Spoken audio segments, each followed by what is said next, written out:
Ouverture du Siambule.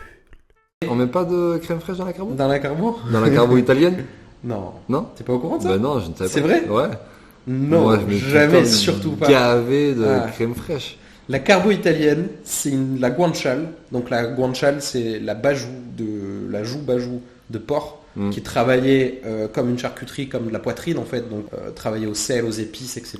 Et puis donc tu détailles, tu fais cuire tes lardons, tu gardes le gras et la sauce, ça va être énormément de poivre. L'Italien qui m'a montré comment faire des carbos, il m'a dit « Tu mets le poivre jusqu'à que tu aies mal au poignet ». Avec le moulin. La légende dit que c'est un plat qui est né dans les années 50, dans l'équivalent des halles de Rome.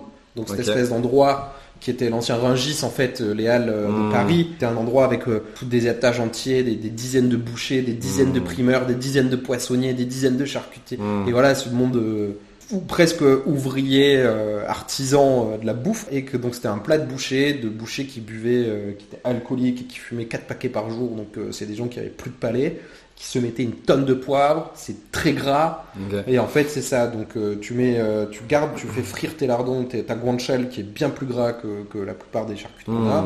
Garde bien le gras, ce gras-là tu viens l'émulsionner avec un peu juste du jaune d'œuf, pecorino, parmesan, de l'eau de cuisson, des pâtes parce que c'est amidonné et le chaud elle va faire très légèrement coaguler ton œuf, mais c'est pas, enfin t'as pas de morceaux, hein, c'est vraiment juste elle va épaissir ton œuf.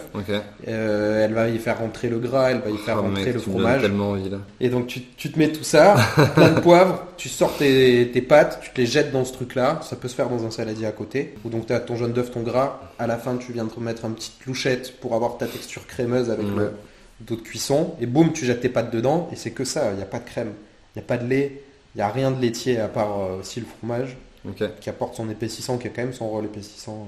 Maintenant, il n'y a pas d'emmental, surtout pas. Les Italiens, ils pleurent de voir de l'emmental sur la plupart des trucs. Ils disent que c'est un mauvais fromage acide. L'emmental sur les pizzas, un Italien, il y a un tremblement de terre en Italie à chaque fois qu'on fait ça ici, quoi. C'est gravissime.